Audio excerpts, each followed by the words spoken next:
রাজ্য, শাসন, সাম্রাজ্য, সংস্থাপনা, এগুলিকে সফল কখন বলা যেতে পারে? কোনো কোনো বুদ্ধিজীবী বলেন তখন যখন চারিদিকে শান্তি থাকে, কারোর মনে কোনো প্রশ্ন থাকবে না, শঙ্কা থাকবে না। কিন্তু আমার মনে হয় এটা অনুচিত। কোনো রাজ্যের পক্ষে বা কোনো শাসনকালে সব থেকে বড় সংকট তখন আসে যখন সব থেকে বেশি যোগ্য ব্যক্তি বা সব থেকে বেশি বিদ্বান ব্যক্তিও শুধু মুখদর্শক হয়ে বসে থাকেন। মনে প্রশ্ন আসতে থাকে কিন্তু জিজ্ঞেস করেন না, শঙ্কা উৎপন্ন হয় কিন্তু ব্যক্ত করতে পারেন না। এটা খুবই অনুচিত।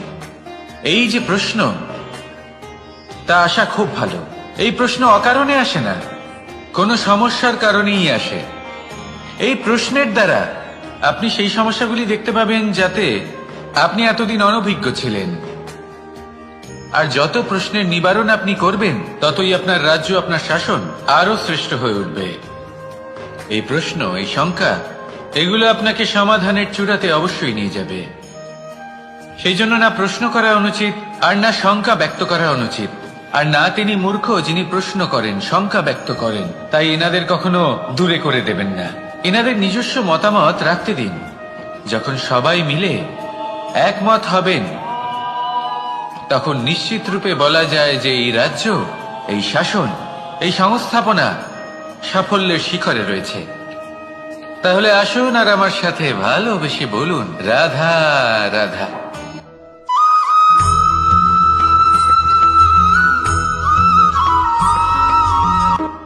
এই সংসারকে আপনি কেমন করে জানবেন, কেমন করে বুঝবেন?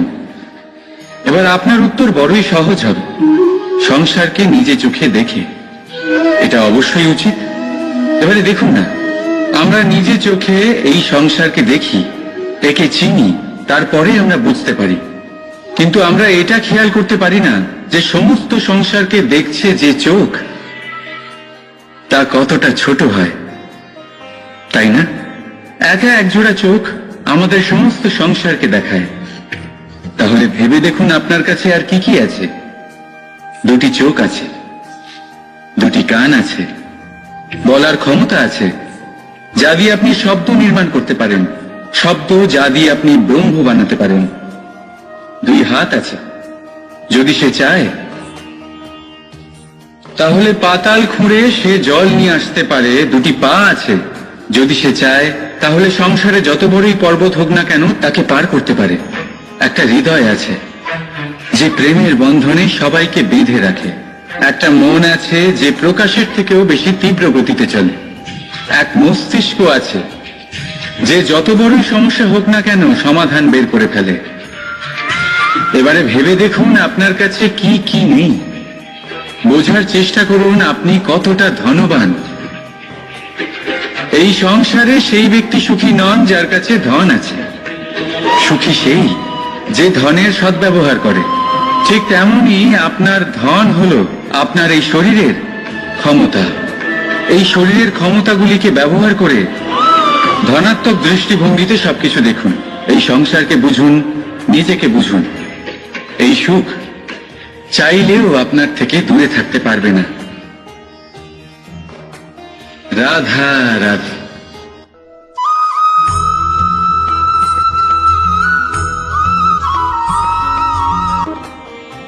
যখনই আমরা কথা বলি জলরাশির বিষয়ে, যখন আমরা তুলনা করি, তখন আমাদের খুব ভালো লাগে মিষ্টি সরোবর, পুকুর, নদী। আর আমরা অপেক্ষা করে থাকি সাগরের জন্য, সমুদ্রের জন্য। কেন করি? কারণ এই সাগর, এই সমুদ্র, এ হলো অত্যন্ত বিশাল আর ভয়ানক। এর জলও কিন্তু নোনতা, যা আমরা পান করতে পারি না। কখনো ভেবে দেখেছেন এই সমুদ্রের অন্তরে এই নোনতা জল, এই নোনতা ভাব, এটা আসে কোত্থেকে? এই যে সমুদ্র, যে প্রবাহমান নদীর থেকে যে খনিজ নির্গত হয়, তার ভান্ডার হলো এটা। সেই খনিজকে নিজের অন্তরে গ্রহণ করে, সেই নোনতা ভাব নিজের মধ্যে সমাহিত করে, আর তারপর সেই নোনতা জল বাষ্পে পরিণত হয়ে উপরে উঠে যায়, যা মেঘ হয়ে আপনার ওপর মিষ্টি বৃষ্টি হয়ে ঝরে পড়ে। এ হলো সমুদ্রের ত্যাগ, যার জন্য আপনি মিষ্টি জল পান করতে পারছেন, সে নদী থেকেই হোক বা সরোবর থেকে। সেই জন্যই হয়তো সাগর হলো এত মহান, হয়তো সেই জন্যই রত্ন সাগরে পাওয়া যায়। তাই মনে রাখবেন, ক্ষমতা তারই হয় যে ত্যাগ করতে জানে, কোনো বিষকে নিজের মধ্যে ধারণ করে নিতে জানে। তাহলে আপনিও এটাই করুন, এতটাই শক্তিশালী হয়ে উঠুন, আর আমার সাথে ভালোবেসে বলুন, রাধা রাধা।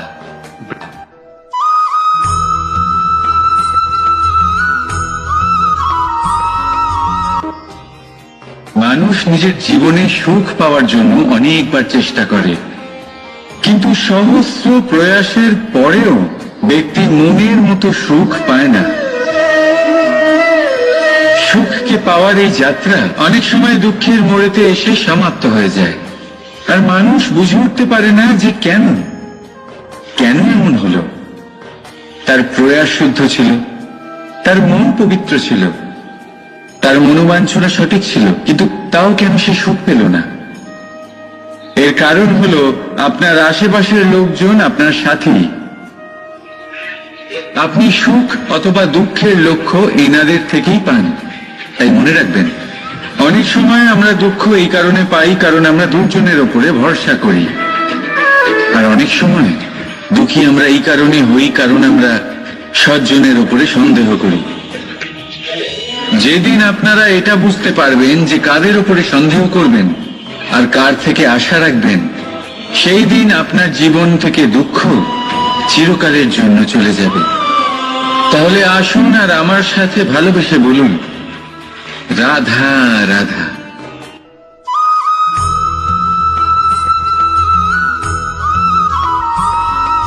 প্রকৃতি, নিয়তি কখনোই কারোর সাথে পক্ষপাত করে না, প্রত্যেককে জীবনদান দেয়, সমান সুযোগ প্রদান করে।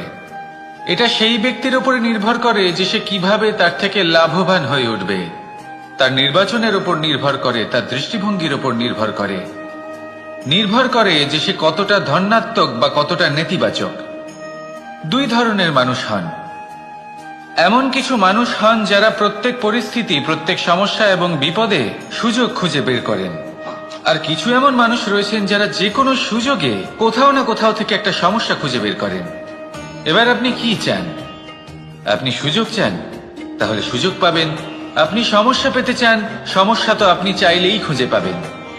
চয়ন আপনারই, যে আপনি কতটা ধনাত্মক থাকতে চান, কতটা নেতিবাচক থাকতে চান।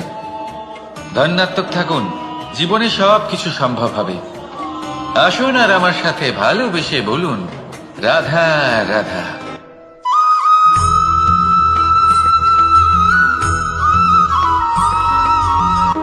এই পেরেককে দেখতে পাচ্ছেন আপনি? এর আকার কতটা সুন্দর, আর এই আকারের কারণেই খুব সহজেই একে দেওয়ালে রোপণ করা যায়। কিন্তু যখন আপনি এই পেরেককে দেওয়াল থেকে বাইরে আনেন, আপনি দেখবেন ওখানে একটা চিহ্ন রয়ে যায়। ঠিক এমনই হলো আমাদের মুখ থেকে বের করা কড়া শব্দ। যখনই আমাদের মুখ থেকে এই কটাক্ষ বেরোয়, তখন তা কোনো ব্যক্তির মনকে আঘাত করে, আর তারপরে আপনি যতই তার কাছে ক্ষমা চান না কেন, কিন্তু তাও তার সেই ঘা পূরণ হয় না। আপনার বলা সেই কথা, সেই কঠোর চিহ্ন ওই ব্যক্তির মনের দেওয়ালে খোদাই হয়ে থাকে। সেই জন্য আমি সবসময় বলি, এই শব্দের শক্তিকে আপনারা বুঝুন, এর মাহাত্ম্যকে বুঝুন। এই শব্দ ব্রহ্ম, কারণ যেভাবে আপনাকে এই শব্দ বিজয়ী করে তোলে, সেইভাবেই এই শব্দ আপনার ব্যাকুলতার কারণে, আপনার বাচনভঙ্গির কারণে, আপনার অতি উৎসাহের কারণে আপনাকে বিপরীত প্রহারও করতে পারে, যতই আপনার মন সুন্দর ও মধুর হোক না কেন।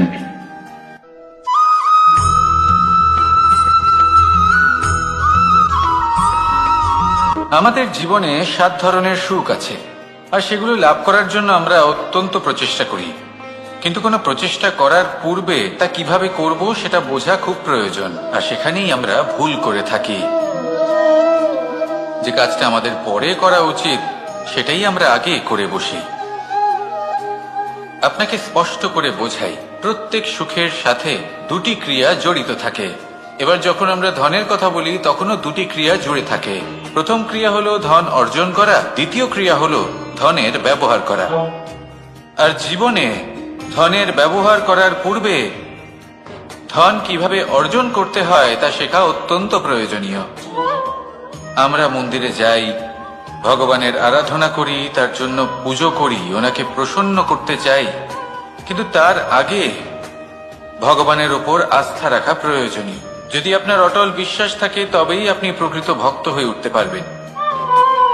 এবার যদি আপনি বক্তা হয়ে থাকেন, শ্রেষ্ঠ বক্তা হতে চান, এই সংসারের সামনে নিজের বক্তব্য রাখতে চান, তাহলে কথা বলার পূর্বে কথা শুনতে শিখুন। তবেই আপনি একজন শ্রেষ্ঠ বক্তা হয়ে উঠতে পারবেন। জীবনে সম্পর্ক স্থাপন করার আগে সম্পর্ক বজায় রাখতে শিখুন। তবেই আপনি একজন প্রকৃত সাথী হয়ে উঠবেন। জীবনে পরাজয় মানার পূর্বে বিজয়ী হওয়ার চেষ্টা কিভাবে করতে হয় সেটা শিখুন। তবেই আপনি একজন নিপুণ ব্যক্তি হয়ে উঠবেন। অন্তিম এবং সবথেকে গুরুত্বপূর্ণ কথা, জীবনে ভালোবাসা লাভ করার পূর্বে ভালোবাসা প্রদান করতে শিখুন। তবেই আপনি একজন প্রকৃত প্রেমী হয়ে উঠবেন। আসুন আমার সাথে ভালোবেসে বলুন, রাধা রাধা।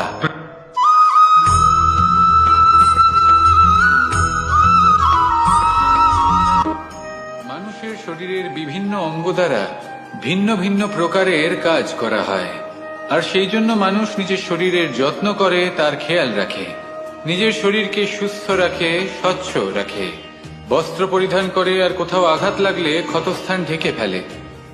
মানুষের শরীরে এমন একটি অঙ্গ আছে যা চোখে দেখা যায় না, যা অদৃশ্য থাকে, কিন্তু সেইটা দিয়ে মানুষের বিষয়ে অনেক কিছু জানা যায়। এবং মানুষের শরীরের সেই অঙ্গের নাম হলো বাণী, আপনার ভাষা। আপনি যেভাবে কথা বলেন, যার সাথে কথা বলেন, আপনি যেভাবে শব্দ চয়ন করেন, তার দ্বারা আপনার বিষয়ে অনেক কিছু বোঝা যায়, আপনার ব্যক্তিত্বের বিষয়ে অনেক কিছু বোঝা যায়। সেই জন্য সবসময় কিছু বলার আগে একটু ভেবে নিন, নিজের কথার ওপর একটু নিয়ন্ত্রণ রাখুন। আমার কথা শুনুন, এই হৃদয়কে শুদ্ধ করে তুলুন। যদি এই হৃদয় শুদ্ধ থাকে তাহলে সর্বদা মধুর বাণী নির্গত হবে, যা সবাইকে প্রফুল্ল করে তুলবে, আর তখন এই মন প্রসন্ন হয়ে বলবে, রাধা রাধা।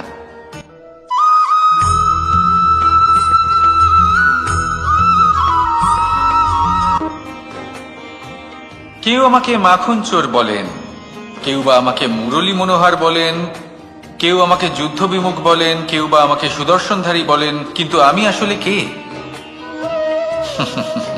আসুন, আজ আমি আপনাকে আমার আসল পরিচয় জানাবো। বাড়িতে সুস্বাদু মাখন থাকা সত্ত্বেও গোপীদের কাছে সুমধুর ভালোবাসাপূর্ণ বকুনি খাওয়া যে ভালোবাসে, সেই হলো কৃষ্ণ। আঙুলে সুদর্শন চক্র থাকা সত্ত্বেও যে রথের লাগাম ধরে থাকবে সেই সিদ্ধান্ত নিয়েছে, সেই হলো কৃষ্ণ।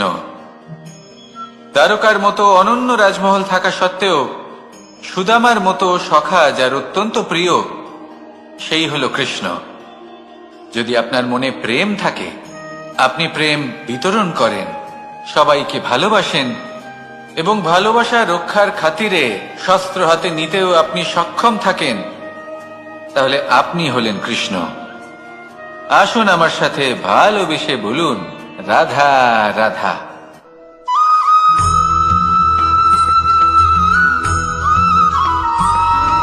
ধন, সম্পদ, ঐশ্বর্য, মানুষ হয় নিজের সৌভাগ্যের দ্বারা এগুলো লাভ করে থাকেন বা কর্মের দ্বারা। সৌভাগ্য আসলে কি? গ্রহের দশা, যা প্রত্যেক মুহূর্তে বদলাতে থাকে। কর্মের মাধ্যমে যখন আপনি ধন অর্জন করেন, তখন সেই ধন আপনার আগামী প্রজন্ম লাভ করে। সেটা হয় সে ভোগ করে বা তার জন্য তার ভোগান্তি হয়। আর এটা নির্ভর করছে আপনার কর্মের ওপরে। কি কর্ম করেছেন আপনি সেই ধনকে লাভ করার জন্য। যদি আপনি সৎ পথে চলেন, নিষ্ঠা ভরে আপনি কর্ম করে থাকেন এবং তার ফলে আপনি ধন অর্জন করে থাকেন, তাহলে আপনার আগামী প্রজন্ম সেটা ভোগ করবে, সেটা প্রয়োগ করবে নিজের বিকাশের জন্য। কিন্তু যদি আপনি কুকর্ম করে থাকেন, কোন রকম ছলনা করে থাকেন এই ধন লাভ করার জন্য, তাহলে 100% আপনার আগামী প্রজন্মকে এর জন্য ভুগতেই হবে। তাহলে আপনি কি চাইবেন, যে আপনার আগামী প্রজন্ম সুখ ভোগ করবে, নাকি আপনার কুকর্মের পরিণাম ভোগ করবে? নির্বাচন আপনারই। আসুন আমার সাথে ভালোবেসে বলুন, রাধা রাধা।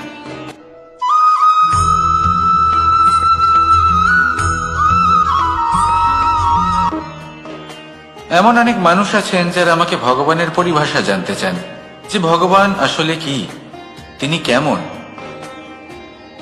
এবার দেখুন, ভগবান হোক বা আপনার স্বপ্ন হোক বা আপনার লক্ষ্য হোক না কেন, সেই লক্ষ্য তখনই পূর্ণ হয়, তখনই তাকে লাভ করা সম্ভব যখন আপনার দৃষ্টিভঙ্গি মঙ্গলময় হয়, যখন আপনি নিজে মনে করবেন যে আমি যেটা পেতে চাইছি তা শুভ। উদাহরণস্বরূপ, কোনো পাখিকে দেখুন, সে গাছের ডালে বসে এবং সেখানেই বিশ্রাম করে, কিন্তু পড়ে না। কেন? কারণ ওর বিশ্বাস যে যে শাখার উপরে ও বসে আছে সেটাই হলো ওর বাসস্থান। যদি আপনি বিশ্বাস করেন, তাহলে আপনি পাথরের মধ্যেও ভগবান দর্শন করতে পারবেন। আর যদি বিশ্বাস না থাকে, তাহলে যদি ভগবান সামনে দাঁড়িয়েও থাকে, তবেও আপনার বিশ্বাস হবে না। তাই বিশ্বাস করতে শিখুন। এই বিশ্বাসের আধারেই আপনি সেই সব কিছু পাবেন যা আপনি পেতে চাইছেন। আসুন আমার সাথে ভালোবেসে বলুন, রাধা রাধা।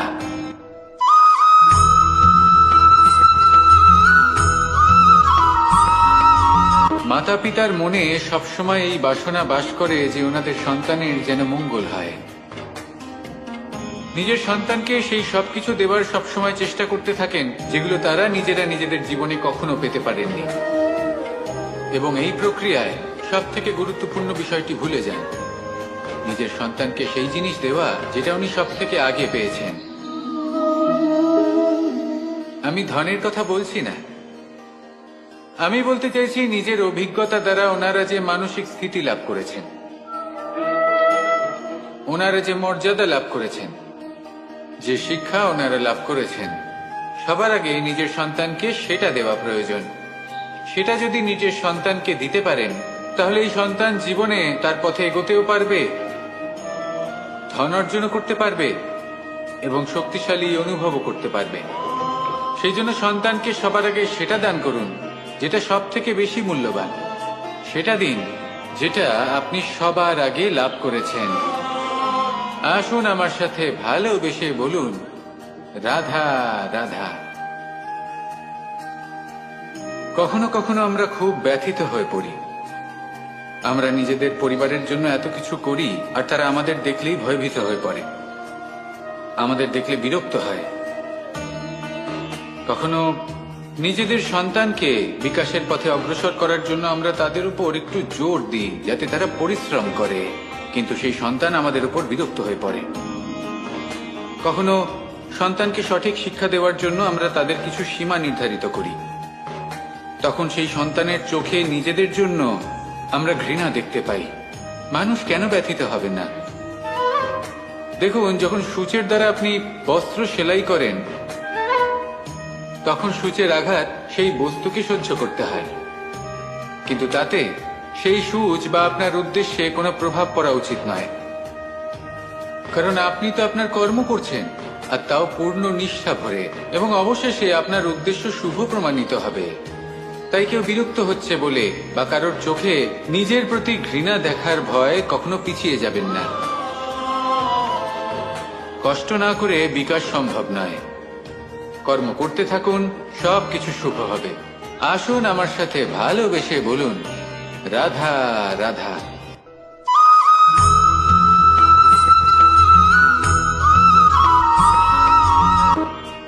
জল হলো জীবনের আধার। যদি জল না থাকে, এই সংসারের জীবনের কোনো অস্তিত্ব নেই। এই জল হলো শুদ্ধ, পবিত্র। কিন্তু যখন এই জল পরিবেশের সংস্পর্শে আসে, তখন ধুলো, ময়লা, কাদা এবং অন্যান্য বস্তু দ্বারা এই জল পূর্ণরূপে দূষিত হয়ে যায়। এবার যদি এই জলের শুদ্ধিকরণ করতে হয় তাহলে আমরা এই জলকে অস্থির হতে দিই না, তাকে স্থিরভাবে রেখে দিই। আর সেটা করলে সেই জল নিজে থেকেই সকল অশুদ্ধি ত্যাগ করে দেয়, নিজে থেকেই নিজেকে শুদ্ধ করে তোলে। এটা কিন্তু আমাদের মনের সাথেও হয়ে থাকে। এই সংসারে এত সমস্যার সম্মুখীন হয়েও কোথাও না কোথাও আমাদের এই মন মলিন হয়ে যায়, এতে নেতিবাচক ভাব জাগ্রত হয়। সেই মুহূর্তে আপনি কোনোভাবে রাগ করবেন না, মন খারাপ করবেন না, তাড়াতাড়ি কোনো সিদ্ধান্ত নেবেন না, কোনো প্রতিক্রিয়া দেবেন না। শুধু নিজের এই মনকে শান্ত করে রাখবেন, শান্ত মনে দিন যাপন করবেন। যদি এটা করেন তাহলে আপনি নিজে থেকেই বুঝতে পারবেন যে কি কি অশুভ ভাব আপনার মধ্যে জাগ্রত হয়েছে আর কি কি শুভ চেতনা আপনাকে জাগ্রত করতে হবে। আপনি নিজে থেকেই এমন পথ খুঁজে পাবেন যার দ্বারা এই অশুদ্ধি আপনি ত্যাগ করতে পারবেন। আসুন আমার সাথে ভালোবেসে বলুন, রাধা রাধা।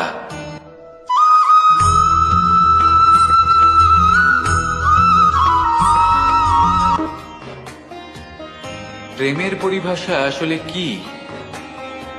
ভিন্ন ভিন্ন ধরনের ব্যক্তি, ভিন্ন ভিন্ন ধরনের প্রেমী আলোচক বিভিন্ন ধরনের পরিভাষা প্রদান করেন এই প্রেম নিয়ে। কিন্তু প্রত্যেকের মনেই কখনো কখনো এই প্রশ্ন এসেছে, এই ভালোবাসা আসলে কি? নিজের প্রিয়তমকে জয় করাই কি প্রেম? চার হাত এক হয়ে যাবার নামই কি প্রেম? নিজের আবেগ ব্যক্ত করাই কি ভালোবাসা? না, প্রেমের অর্থ কাউকে লাভ করা নয়, বরং তার মাঝে বিলীন হয়ে যাওয়া। যদি কারোর হাত ধরে থাকি তাহলে আজীবন তার সাথে পথ চলা হলো প্রেম। প্রেম শুধুমাত্র সেটা নয় যা প্রেমী আর প্রেমিকার কেশদামে মালা বেঁধে দেয়। মাতা পিতার জন্য দিনরাত পরিশ্রম করা, নিজের পরিবারের জন্য দিনরাত পরিশ্রম করা, সেটাও প্রেম। নিজের বন্ধুদের জন্য, আপনজনের জন্য সবকিছু উজাড় করে দেওয়ার নাম হলো ভালোবাসা। নিজের মাতৃভূমির জন্য সাহসের সাথে লড়াই করা এবং আনন্দে নিজের জীবন ত্যাগ করে দেওয়াও কিন্তু প্রেমের নামান্তর। সেই জন্য যারা বুদ্ধিমান ব্যক্তি তারা কখনো প্রেমের পরিভাষা খুঁজতে চান না, কারণ তারা জানেন যে এই প্রেম কতটা বিশাল। তারা জানেন যে এই প্রেম হলো এক বিশাল সাগর যাকে নিজের মুঠোয় ধরে রাখা যায় না। সেই জন্য এই প্রেমের সাগরে ডুবে যান এবং সকলকে ভালোবাসতে শিখুন। যদি সবাইকে ভালোবাসতে পারেন তাহলে তাদেরও কল্যাণ হবে যারা আপনাকে ভালোবাসে, এবং সকলকে ভালোবাসতে শিখুন। যদি সবাইকে ভালোবাসতে পারেন তাহলে তাদেরও কল্যাণ হবে যারা আপনাকে ভালোবাসে, তাদেরও কল্যাণ হবে যাদেরকে আপনি ভালোবাসেন, আর আপনারও কল্যাণ হবে। আর তখন এই মন ভালোবেসে বলবে, রাধা রাধা।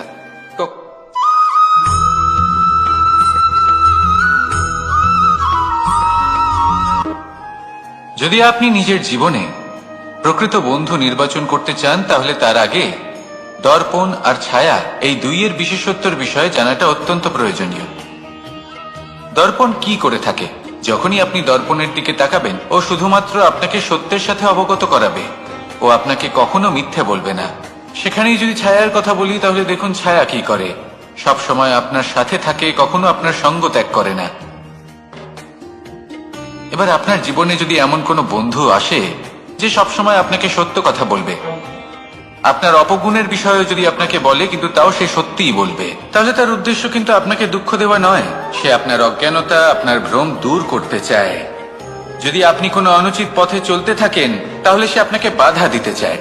আর যদি সেই মিত্রই ছায়া সঙ্গীর মতো হয়, সে কখনোই সুখ দুঃখে আপনার সঙ্গ ত্যাগ করবে না। তার উদ্দেশ্য হলো সবসময় আপনাকে রক্ষা করা। তাই এরকম দর্পণ বা ছায়ার মতো কোনো বন্ধু যদি আপনার জীবনে আসে তাহলে তাকে কোথাও যেতে দেবেন না। সে আপনার জীবনকে সুখময় করে তুলবে। আর যদি আপনার জীবনে উপস্থিত বন্ধু এমন না হয় তাহলে তাকে নিজের থেকে দূরে করে দেওয়াই বাঞ্ছনীয়। তাহলে দর্পণ আর ছায়ার মতো প্রকৃত এবং ভালো বন্ধুকে নিজের জীবনে স্থান দিন আর আমার সাথে ভালোবেসে বলুন, রাধা রাধা।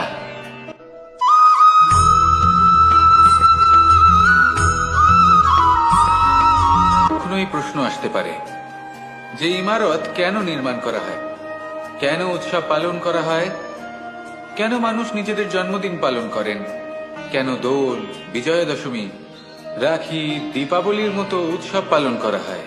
যদি এগুলো পালন না করা হয় তাতে কি যায় আসে? যদি এই দোল উৎসব পালন না করা হয় তাহলে কি এই সংসার ভুলে যাবে যে নারায়ণের প্রতি ভক্তির কারণে ভক্ত প্রহ্লাদকে অগ্নি স্পর্শও করতে পারেনি? যদি বিজয়া দশমী পালন না করা হয় তাহলে কি এই সংসার ভুলে যাবে যে এই দিনে শ্রীরাম রাবণকে বধ করেছিলেন? যদি আমরা দীপাবলির এই উৎসব পালন না করি তাহলে কি এই সংসার এটা ভুলে যাবে যে অযোধ্যাতে অমাবস্যার এমন এক রাত এসেছিল যে রাত্রে অযোধ্যা পূর্ণিমার থেকে বেশি উজ্জ্বল হয়ে উঠেছিল? যদি এই রাখি উৎসব পালন না করা হয় তাহলে কি এই সংসারের ভাই এবং বোনেরা একে অপরের প্রতি ভালোবাসা কি সেটা ভুলে যাবেন? বিষয়টা ভুলে যাওয়ার নয়, বিষয়টা হলো মনে রাখা। যখন জীবনে আমরা কোনো একটা স্থানে পৌঁছই, উপলব্ধিগুলোর উৎসব পালন করি, যাতে সেই মুহূর্তে আমরা সকলের মধ্যে আনন্দ ছড়াই এবং মানুষ সেই মুহূর্তটা মনে রাখেন।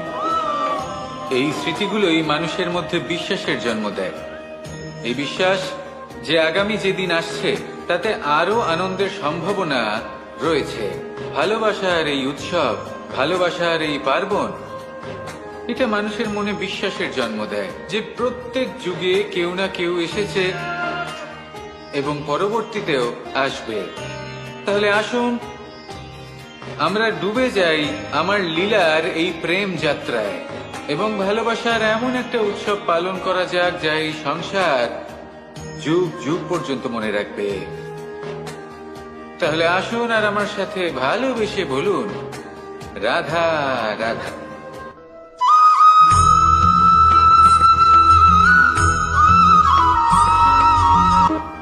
আমাদের এই জীবন, তাতে এই যে সময় চক্র, তা তিনটি ভাগে বিভক্ত। এক হলো অতীতকাল, ফেলে আসা অতীত, তারপরে আসে বর্তমান, এখনকার এই মুহূর্ত, আর তারপর আসে আগামীকাল অর্থাৎ ভবিষ্যৎ। এবার এখানে সবথেকে গুরুত্বপূর্ণ হলো অতীতকাল, ভবিষ্যৎকাল, ফেলে আসা অতীত এবং আগামী সময়। কেন? কারণ এই দুইয়ের উপর নির্ভর করছে যে আপনি বর্তমানে কি করতে চলেছেন। শুধু প্রয়োজন হলো সঠিক দৃষ্টিভঙ্গির। অতীতকালকে যদি আপনি একটি দৃষ্টিভঙ্গি থেকে দেখেন তাহলে অতীতকালে আপনি দুঃখও দেখতে পাবেন, যন্ত্রণাও দেখতে পাবেন। অন্য কোনো দৃষ্টিভঙ্গি থেকে দেখলে আপনি অতীতকাল থেকে শিক্ষাও লাভ করবেন। এবার এই শিক্ষা অনুসারেই বর্তমানে কর্ম করা উচিত। এবং যদি ভবিষ্যতের কথা বলি তাহলে বলবো, ভবিষ্যতের কথা ভেবে আপনি আজ অবশ্যই চিন্তিত হতে পারেন। অন্য একটি দৃষ্টিভঙ্গি থেকে দেখলে এই ভবিষ্যতেই আপনি একটি লক্ষ্য, একটি উদ্দেশ্য দেখতে পাবেন যে আপনি কি করতে চান, কি লাভ করতে চান। এবার সেই অনুসারে বর্তমানে কর্ম করা উচিত, ভবিষ্যৎ এবং অতীতকাল অনুসারে।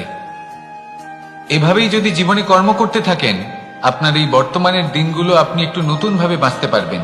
এভাবেই যদি জীবনে এগোতে থাকেন তাহলে আপনার জীবনে আনন্দের উদ্ভব হতে কেউ বাধা দিতে পারবে না। আসুন আমার সাথে ভালোবেসে বলুন, রাধা রাধা।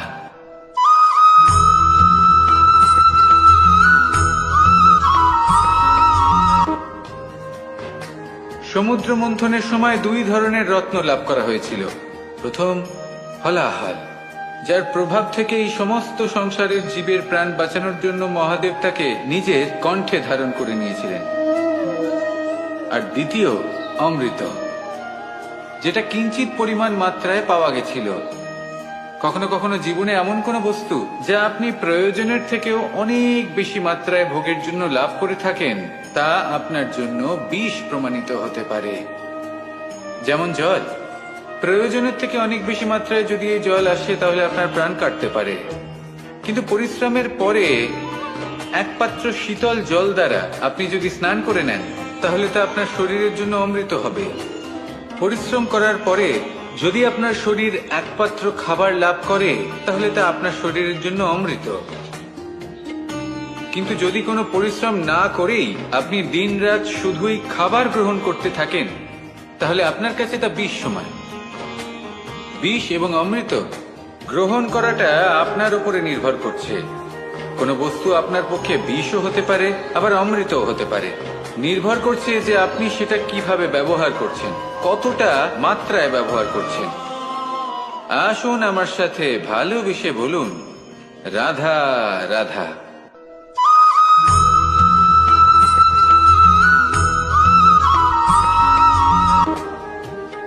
সুখ, দুঃখ, মৃত্যু, মহামারী, এগুলো কখনো বলে আসে না, আবার জিজ্ঞাসা করেও আসে না। এমনই হয় দ্রুত ক্রীড়ার এই খেলায়। এক কারাগারের মতো, একটা মাকড়সার জালের মতো। যেমন একটা মাকড়সার জাল একটা পোকাকে নিজের দিকে আসতে আকর্ষিত করে নিজের চমকের দ্বারা, নিজের গঠন দ্বারা, সেরকমই দ্রুত ক্রীড়ার এই খেলা মানুষকে নিজের দিকে আসতে প্ররোচিত করে।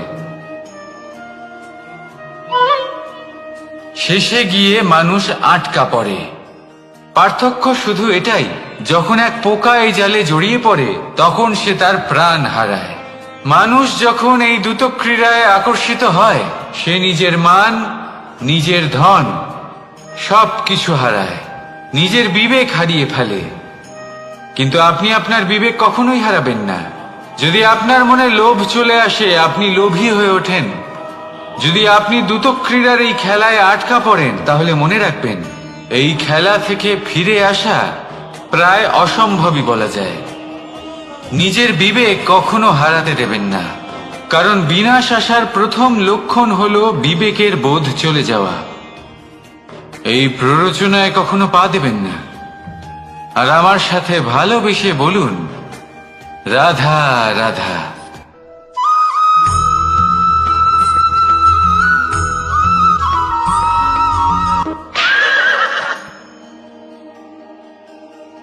প্রেম, আড়াই অক্ষর, মাত্র আড়াই অক্ষরের এই শব্দ প্রেম, এর মধ্যে ত্রিলোকের এবং সমগ্র ব্রহ্মাণ্ডের বীজ নিহিত আছে। এমন কি আছে যা এই প্রেম করতে পারে না? যেখানে শক্তি এবং বিদ্যা প্রয়োগ করে আপনি কিছুই করতে পারবেন না, সেটাও প্রেম দ্বারা অর্জন করা সম্ভব। প্রেম চাইলে পাথরেও ফুল ফোটাতে পারে। প্রেম চাইলে ন্যাড়া পাহাড়ের বুক চিরে নদীপথ তৈরি করতে পারে। চাইলে নিরক্ষর ব্যক্তিকে সংসারের শ্রেষ্ঠ জ্ঞানী করে তুলতে পারে। শুধুমাত্র এই প্রেমের জন্য সবার দুষ্টু কানাই ঘনশ্যাম হয়ে উঠেছিল। শুধুমাত্র এই প্রেমের টানেই ত্রিলোকের স্বামী দ্বারকাধীশ নির্ধন সুদামার পদসেবাও করেছিলেন। এই প্রেম হলো সংসারের সবথেকে